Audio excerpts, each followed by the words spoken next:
Bienvenue dans The Programmatic Society, un programme qui vous propose d'entendre chaque semaine la voix de ceux qui font le marché du programmatique en français dans le son, international dans le ton.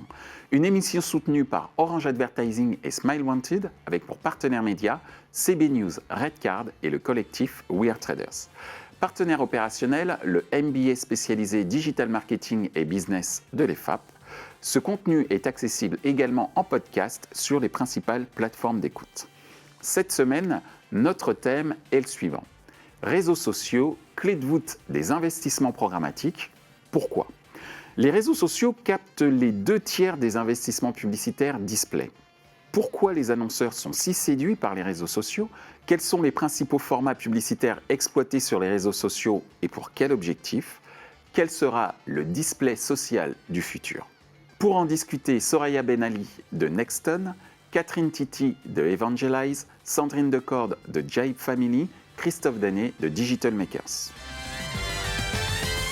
Bonjour à tous, bienvenue dans The Programmatic Society. Aujourd'hui, nous allons parler des réseaux sociaux et nous allons nous demander pourquoi les réseaux sociaux sont les clés de voûte des investissements programmatiques. Pourquoi cet engouement de la part des annonceurs ? D'ailleurs, c'est le sens de ma première question et Catherine, je te demanderai d'y répondre en première. À votre avis, pourquoi les annonceurs sont si séduits par les réseaux sociaux ? Catherine. Alors, je reviendrai avant d'avancer sur la notion publicitaire que les annonceurs sont intéressés par les réseaux sociaux comme nous tous nous sommes intéressés par les réseaux sociaux. Aujourd'hui, c'est quand même le meilleur canal pour faire passer un message de manière rapide et efficace. Et pour les annonceurs, les réseaux sociaux, c'est une opportunité pour eux de développer leur image de marque, de développer du contenu, de se constituer une communauté avec laquelle ils vont pouvoir interagir et qui va aussi interagir entre elles. Et du coup, cette communauté va leur permettre va recommander les produits, va recommander du contenu. C'est un peu la virtualisation du bouche à oreille, de l'ancien bouche à oreille. Et donc, ensuite, sur la partie publicitaire, l'avantage pour les annonceurs, c'est que ça leur permet d'adresser, en fait, grâce aux réseaux sociaux, grâce à plusieurs formats, toute la chaîne de communication et tous leurs objectifs, de la notoriété à la génération de leads. Merci Catherine.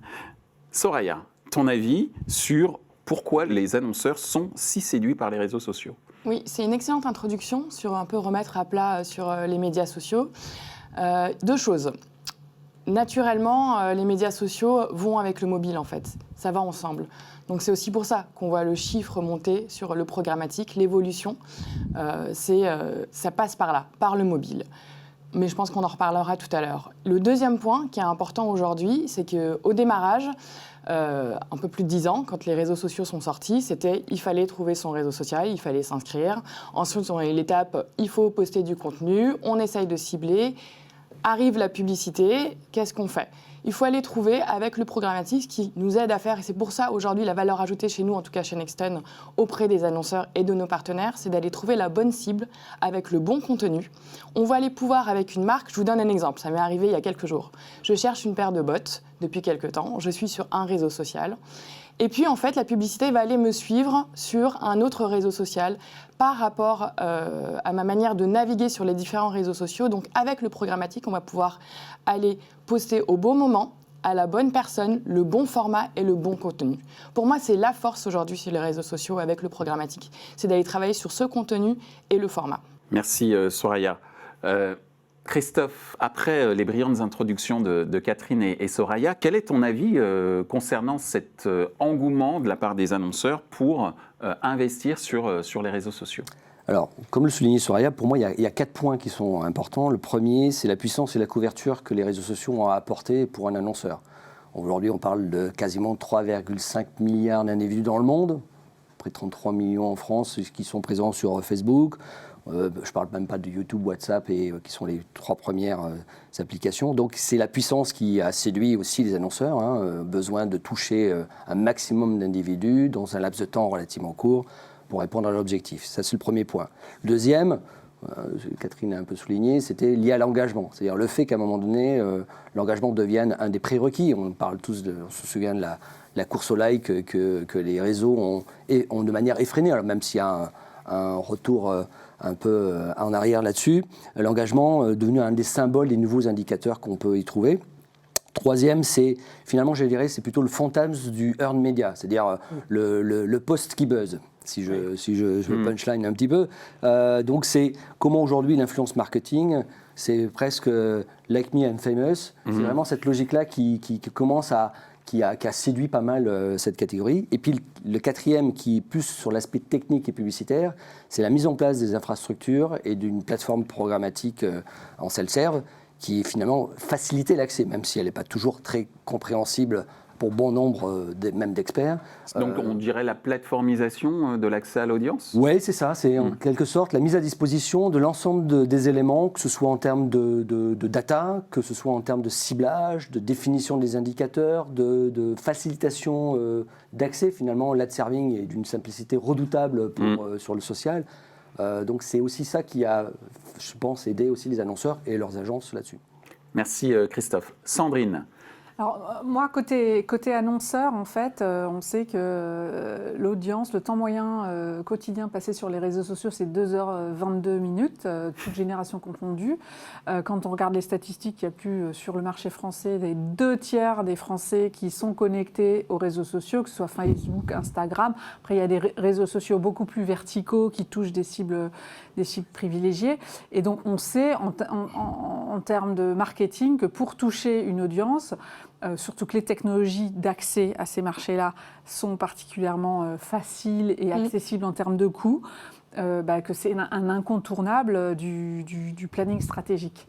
Après vient la complexité de mise en œuvre, notamment avec la diversité des contenus en fonction de chaque réseau social, et l'importance de, quand on communique sur les réseaux sociaux en programmatique, il faut quand même avoir des contenus d'extrême qualité, avec toujours, pour pouvoir engager l'audience, un sens de chaque contenu. Donc on ne fait pas du hard selling avec de la publicité qui tabasse, parce que ça ne fonctionne pas, ça n'engage pas. Voilà. Merci Sandrine. Soraya, tu veux intervenir sur ce point-là ? Je voudrais rebondir et même aller un peu plus loin pour préciser. En fait, aujourd'hui, le community manager, ça ne suffit plus sur les réseaux sociaux. Quand on est les socionautes, quand on est sur les réseaux sociaux, qu'est-ce qu'on cherche ? On cherche de l'information, on cherche de l'inspiration, du fun évidemment, et en fait les annonceurs, le travail avec les annonceurs, ce qu'on va aller chercher, c'est aller nourrir ce désir finalement d'achat. Je parle des marques de mode, pour le food, ou même pour d'autres secteurs, mais aussi on va aller nourrir finalement cet acte d'achat, le désir d'aller passer à l'acte d'achat. Et c'est là où le travail du programmatique est important, d'aller cibler les bonnes personnes. Alors on a parlé de désir, de diversité des différents réseaux sociaux, ce qui m'amène à cette deuxième question, et Catherine, je t'invite à y répondre en première comme tout à l'heure. Y a-t-il des cibles publicitaires en fonction des réseaux sociaux, Catherine ? Oui, il y a des cibles publicitaires, on a les classiques qu'on connaît, de se dire que si on veut toucher les professionnels, on va aller sur LinkedIn, si on veut plutôt toucher des personnes, si on veut plutôt sur une approche inspirationnelle, on va aller sur Pinterest qui s'est aussi lancé dans la publicité, si on est sur les modes food avec des beaux visuels, on va aller sur Instagram, mais l'avantage effectivement des réseaux sociaux et du programmatique, c'est que du coup on peut avoir des cibles beaucoup plus fines, des niches, je pense notamment sur LinkedIn, on peut réussir à toucher des business travelers, on peut réussir à toucher des expatriés, on peut aller être beaucoup plus créatif dans le ciblage qu'on veut apporter. On peut, et c'est vraiment la force du coup d'allier ces technos à toutes les possibilités de ciblage et de comportement qu'on va retrouver sur les réseaux sociaux. Merci Catherine. Soraya, ton avis sur la différenciation des cibles publicitaires en fonction des réseaux sociaux ?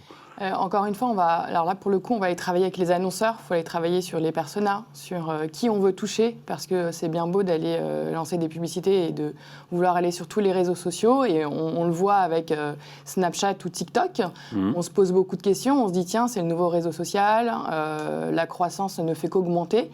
Et on se dit, on va aller tester. Mais finalement, quelle est la cible, quelle est la tranche d'âge, qui on veut aller toucher, avec qui on veut aller parler et aller plus loin, en fait, finalement, fédérer cette communauté. Pour nous, le travail qui est fait au quotidien avec nos marques, c'est de travailler vraiment la cible en amont avant de se projeter dans la publicité. Merci Soraya. Christophe, ton avis sur cette différenciation de ciblage publicitaire en fonction des réseaux? Alors je pense qu'elle se fait quand on faisait du media planning il y a quelques années. On utilisait des outils, des études qui prenaient un échantillon. La différence majeure par rapport aux réseaux sociaux, c'est qu'on va travailler sur la totalité de la population. Donc c'est ce qu'on appelle les méga panels. Donc aujourd'hui, la mise à disposition, par exemple, à travers par exemple, un réseau social comme Facebook, d'informations très pointues et très spécifiques. Donc on en soulignait il y a quelques instants des éléments. C'est-à-dire qu'on va être capable d'être chirurgical sur des profils, d'aller sélectionner sans pour autant être, je dirais, élagué sur la taille de l'échantillon. Parce qu'en étude, quand on a un échantillon trop petit, ben, ce n'est pas exploitable ou ce n'est pas représentatif. Là, la représentativité, elle peut être assez forte et assez immédiate. Et on est sur du comptage, on va dire, réel et tangible, ce qui renforce la conviction des annonceurs dans leur ciblage, dans leur capacité à créer des personas différents. Donc on n'a même plus un persona, c'est fini ce temps-là, on en a des dizaines, et ça aussi c'est la démultiplication des profils et des attentes, des centres d'intérêt. Quand on voit, moi, quand je travaille sur des cibles sur le social, quand je crée une cible, j'arrive à des tailles de population, 7, 8 millions d'individus. Et ensuite, je peux rentrer, si je veux croiser ceux qui aiment le bifidus avec ceux qui adorent Stéphane Plaza, je peux le faire. Je te suffis de mettre au défi quiconque de le faire dans des études classiques, parce que tu vas avoir du mal. Bon, sur Stéphane Plaza, peut-être pas, mais sur le bifidus, peut-être un peu plus. Mais voilà. Donc ça, c'est quelque chose d'assez intéressant et qui incite, même si je pense côté annonceur, il y a encore beaucoup de travail à faire dans la granularité de la collecte de données autour des réseaux sociaux, parce que ça reste quand même un sujet maîtrisé encore par les plateformes, qui n'est pas toujours mise à disposition de manière, on va dire, j'allais dire gratuite, mais en tout cas moins onéreuse qu'il n'y paraît sur le sujet. Merci, merci Christophe. Catherine, je voudrais juste rajouter quelque chose par rapport à ce que Christophe vient de dire. C'est vrai que la granularité est très intéressante grâce aux réseaux sociaux et grâce aux programmatiques, mais justement, avec quand même un petit bémol qu'il faudra apporter, qui est de se dire qu'il faut attention, comme tu l'as dit aussi, à ne pas tomber dans trop de granularité. Ah bah oui, l'hyperciblage tue le ciblage. Hein, exactement, et donc du coup, on va perdre toute l'audience qu'on veut toucher, et on va surtout même pas atteindre notre objectif principal. Donc du coup...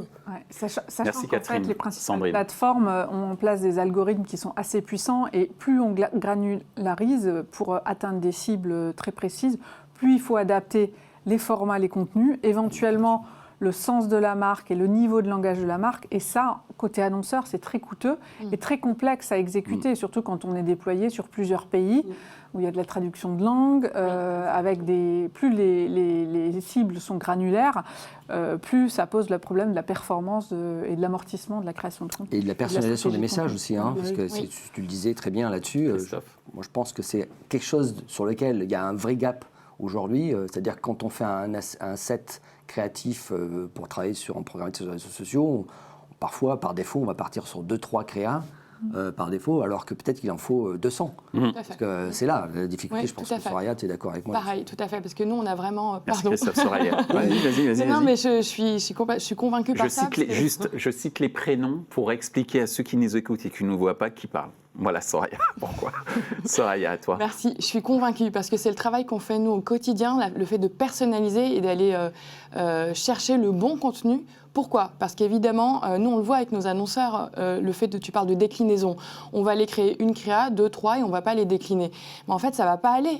Pourtant, on aura travaillé sur la bonne cible, le bon format, mais le travail même du contenu n'est pas réalisé. Et on le voit d'ailleurs, sur la plupart des annonceurs, il y a de plus en plus de content factory qui se créent au sein des organisations. Alors, on se demande, mais pourquoi? Finalement, on peut très bien aller chercher des images sur des librairies connues. Et en fait, non, ça ne suffit plus. Il faut vraiment aller travailler cette production de contenu au quotidien pour personnaliser et faire du sur-mesure. Le sur-mesure est très important. Ouais. Et pour sortir des formats publicitaires détachés des plateformes de marque, en fait, la qualité du contenu est clé. Et notamment, on est dans l'ère des déploiements des stratégies de brand content qui ont un impact sur la qualité programmatique et l'achat média publicitaire dans les réseaux sociaux. Donc, mais du coup, pardon. Merci Catherine. Mais en fait, merci Sandrine, pardon. À toi Catherine. En fait, on parle beaucoup de contenu, mais... Et après, on passera à la troisième On parle question. beaucoup de contenu, mais en fait, on se demande... en tout cas, moi, je me demande, par rapport aux différents clients que j'ai rencontrés et que j'ai, la définition du contenu. Et vous parliez de brand content ou de contenu de marque. Souvent, en fait, est-ce qu'il y a aussi une évangélisation à faire auprès des marques à savoir comment faire un bon contenu. C'est-à-dire, c'est pas tout de suite mettre en avant son produit, tout de suite renvoyer vers l'acte d'achat. Et c'est une éducation que je fais en tout cas avec mes clients, qui est de se dire attention, ton contenu, vu que tu es sur une plateforme, tu dois créer de l'engagement, tu veux créer de l'inspiration, etc. Bah, il faut la créer en fait. Il ne faut pas juste tout de suite dire voilà mon beau produit, achète-le. Il faut pardon. Merci Catherine. Soraya, et après, il faut vraiment que je passe à la troisième question. En quelques mots, il faut scénariser et raconter une histoire. C'est un peu bateau de le dire à chaque fois, il faut raconter une histoire, mais finalement, on en revient toujours à ça. Merci. En tout cas, je vois qu'il y a effectivement énormément de choses à dire. On passe à la troisième question, au sujet des formats dont il a été question. Sandrine, tu en as parlé tout à l'heure. Quels sont les principaux formats publicitaires exploités sur les réseaux sociaux et pour quel objectif? Catherine. Alors, les principaux formats publicitaires, il y a la vidéo, forcément, qui marche énormément et qui est un format très engageant, qui permet effectivement de créer un contenu informationnel, mais aussi d'avoir un placement de produit qui est intéressant. Sur les réseaux sociaux, il y a un format qui est très utilisé, pas sur l'aspect programmatique, mais ce qui va être en fait l'engagement avec les influenceurs qui vont nous aider à créer du contenu et avoir un contenu plus intégré dans le comportement et dans ce que recherche l'utilisateur. Il y a les contenus vidéo et il y a quelque chose qui est très fort, qui s'est beaucoup développé notamment sur Facebook et Instagram, c'est tous les boutons d'achat qui sont insérés dans les formats publicitaires, que ce soit Facebook ou Instagram. Merci Catherine. Soraya.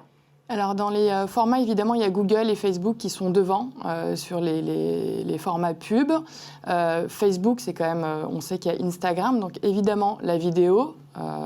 Attention, dans la manière de faire les vidéos, format court, on l'oublie. C'est quoi un format court? C'est combien de temps? Alors, nous, on aime bien dire que le format court, c'est maximum 2 minutes.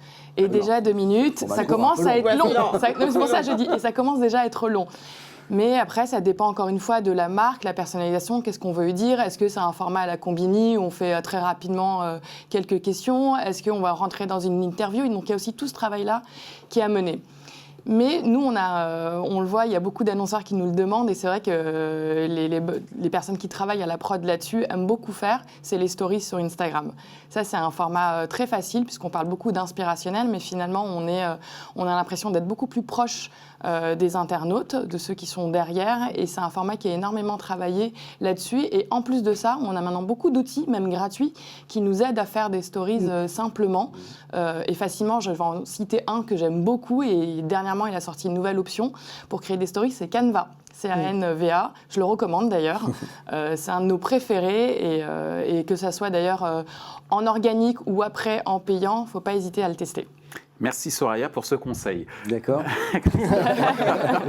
Alors moi, je voulais revenir sur un truc, parce que ce qui est sur les formats. Hein. Ouais, sur les formats. Il y a un truc qui est extraordinaire avec les réseaux sociaux, c'est qu'ils se sont construits autour des formats, en dehors même des guidelines de l'IAB. C'est-à-dire ça, c'est un truc incroyable. C'est-à-dire qu'en fait, ils ne sont pas pris les formats standards IAB, qui, pour le coup, dans l'achat programmatique, sont quand même un peu légion, même si on tente souvent de sortir du cadre là-dessus. Ça, c'est intéressant de voir qu'ils ont créé leur propre... Les premiers formats sur Facebook, c'était vent debout de tous les Facebookers sur le sujet, il faut le savoir. Hein. Donc, il y avait ça. Il y a un côté aussi... Alors, d'ailleurs, tu parlais des stories, très bon exemple, parce qu'en fait, l'inventeur des stories, c'est absolument pas Instagram, c'est Snap, en 2013. Et 3 ans après, c'est Instagram qui l'a popularisé auprès du marché avec tous les outils et la vulgarisation qu'ils ont fait autour de ces formats-là, qui a rendu le sujet « Ah, tiens, on peut être créatif ». J'ai quelques secondes. Alors moi, format court, c'est plutôt les bumps 6 secondes sur le sujet.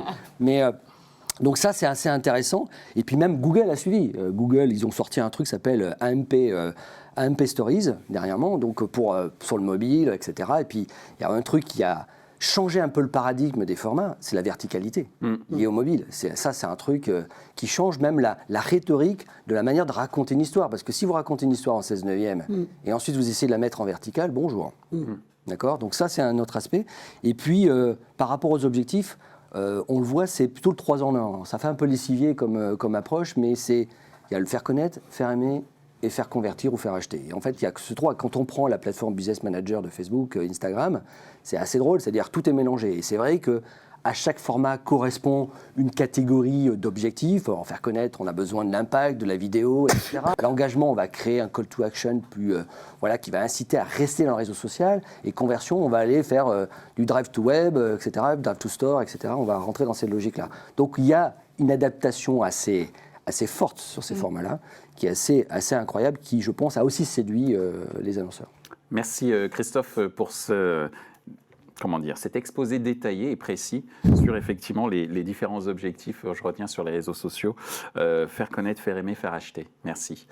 Sandrine. Je rebondis sur ce que dit Christophe. C'est vrai qu'en fait, l'achat programmatique sur le social media permet d'accompagner le fameux Customer Journey en fonction de son étape et sa maturité sur ces 3 étapes de base et s'adapte les formats en fonction de la maturité du prospect ou du client.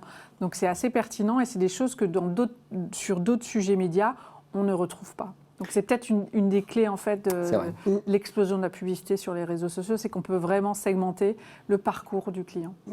Merci Sandrine. On en arrive déjà à notre dernière question. Je sais, on aurait aimé rester un petit peu plus longtemps, mais dernière question, je vous demande en très peu de mots, s'il vous plaît, comment imaginez-vous le display social du futur? Catherine, comment tu l'imagines? C'est une très bonne question. Je te remercie. J'ai un peu bossé pour. Alors voilà. Maintenant, il faut apporter la très bonne réponse. C'est ça. Moi, je l'imagine en fait avec quelque chose de beaucoup plus, comme c'est actuellement, efficace, mais avec quelque chose où en fait on arrive quand même à avoir une brand safety qui est optimale pour nos clients, nos annonceurs. On a encore un peu trop souvent des couacs.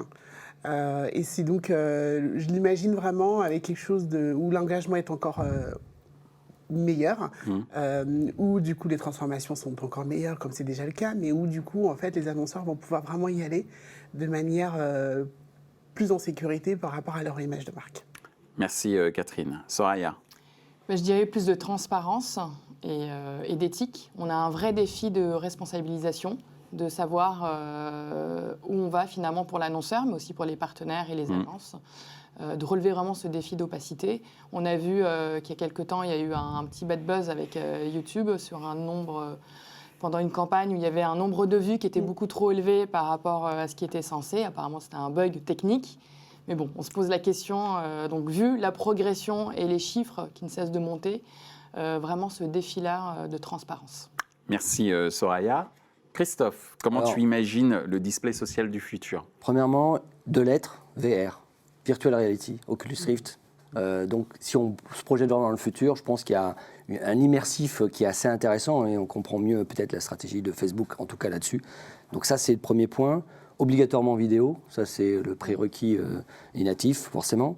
Toujours plus éphémère, c'est-à-dire je pense qu'il y a ce côté très snacking, lié à certaines populations qui, le story, on va la raconter en quelques secondes, on doit attraper tout de suite. Donc il y a ce côté éphémère qui est assez important. J'allais un peu pouvoir la gratter, de moins en moins visible. Je pense qu'aujourd'hui, la culture de la visibilité de l'espace publicitaire sur les réseaux sociaux va être un vrai sujet. Et on a vu qu'effectivement, ils ne sont pas les mieux placés pour mesurer la visibilité, mais il va falloir vraiment faire un effort là-dessus. Et le dernier point, c'est plus algorithmique. Ça, c'est clair que là, l'automatisation, elle est de plus en plus forte. Et data only, c'est-à-dire qu'avec le contexte actuel en ce moment autour de la data, il reste un des gros bastions où les annonceurs vont aller pouvoir piocher la donnée. Donc, je pense que malheureusement ou heureusement pour eux, je ne sais pas, il faudra débattre là-dessus dans une prochaine émission. Avec plaisir. La data va être un vrai sujet, je pense, pour ces réseaux sociaux et pour l'avenir. Merci Christophe. Sandrine, tu auras le mot de la fin. Alors moi, je suis complètement en ligne avec ce que dit Christophe. Côté annonceur, une des grosses problématiques, c'est l'enrichissement de ce qu'on appelle la first party data, donc c'est la donnée propriétaire des annonceurs, à des fins d'optimisation de l'achat média par la programmatique, mais aussi de connaissance de ces cibles, fidèles ou de ces cibles à conquérir. Et je pense que le social media, les réseaux sociaux, qui sont des plateformes animées par les GAFA, vont vers cette vision-là de rendre la donnée, la data, monétisables de leur côté, et c'est ce que Google est en train de faire, en coupant son système de cookies, c'est-à-dire qu'eux sont enrichis et ont des bases de données, de data extrêmement pertinentes en temps réel. Et donc les gros annonceurs, leur enjeu, c'est de comment récupérer la data de ces cibles propriétaires dans ces DMP, dans ces CRM, pour pouvoir l'activer et aller chercher de la performance encore. Eh bien, merci Sandrine, merci Catherine, merci Soraya, merci Christophe de nous Michel. avoir éclairé sur la manière dont on doit utiliser les réseaux sociaux et nous avoir expliqué dans ce sens pourquoi justement ils sont privilégiés par les annonceurs. Merci à vous. Merci. Merci.